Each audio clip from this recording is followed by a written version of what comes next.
Guys, tayo magluluto ng palaka na adobo. Yan guys. Ang markado natin, bawang sibuyas, luya, tapos siling na mumula, tapos miling green. Ayan siya guys, adobohan natin siya. Ang gabi guys, tayo magluluto ng adobong palaka. So yan na siya guys.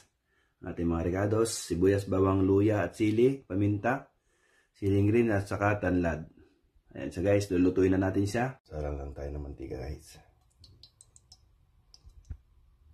Guys, mainit na. Lagyan natin ang ating luya. Luyan mo na.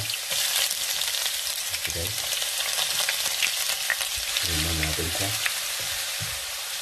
Lagyan natin yung bating bawang. Ayan guys.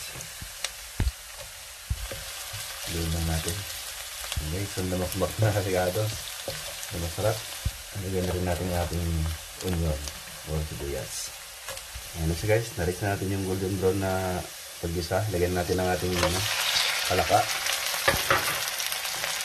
Ayan. Lagyan lang natin. Lagyan lang natin siya guys. Para mag-isa. Ayan guys. Okay na yung texture niya. Lagyan natin yung mga recado. Lagyan natin lahat. Mga sangkap. Ayan. Lagyan natin ng sili, tanlad, paminta, at lagyan natin ng pamintang durog-durog. So guys, lagyan natin ng pamintang durog. Lagyan natin. Titikan natin ng konting seasoning. Haluin lang natin siya guys. Halo. Ayan na siya guys, at nilagyan na natin ng toyo suka. Luto na siya guys. Masarap na. Malakasan na yan. Ito na ang special nating luto guys. Ito na ang ating special na luto guys. Ang ating adobong palaka. Special yan. Ayan siya guys. Ito na guys ang ating palaka. Ito na ang ating special.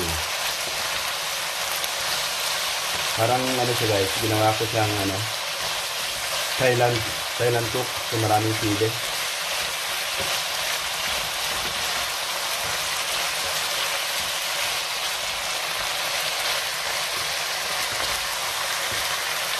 Masarap niya ito. Hindi ko pa tinitikman pero alam ko na. Kalkulado ko na ang ating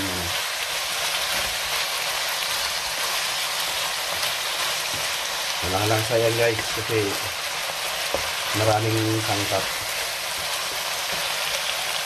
Para malinis siya.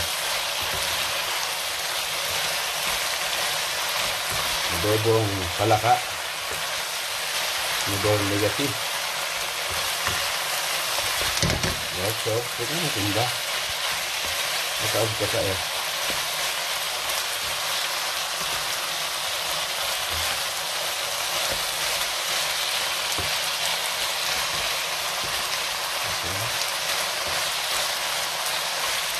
niluto na siya.